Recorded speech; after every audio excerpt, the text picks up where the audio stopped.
Fixing your American Express gift card not working is pretty easy thing to do. Today I'm going to teach you how you guys can fix your American Express gift card not working.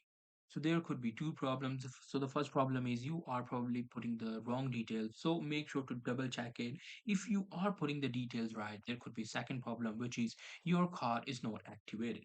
So how can you do that? In order to do that, you have to take your gift card to the retailer and ask him that this gift card is not working, kindly activate it. So he will be able to help you out. But if you cannot take it to the retailer just because you bought it from another country, now you're in the country and you cannot take it to the retailer, so the simple thing is just try to contact the customer service right here.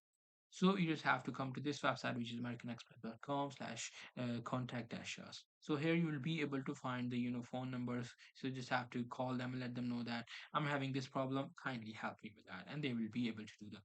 So that's pretty much it. That's how I'll be able to do it. Hope you guys find this video helpful.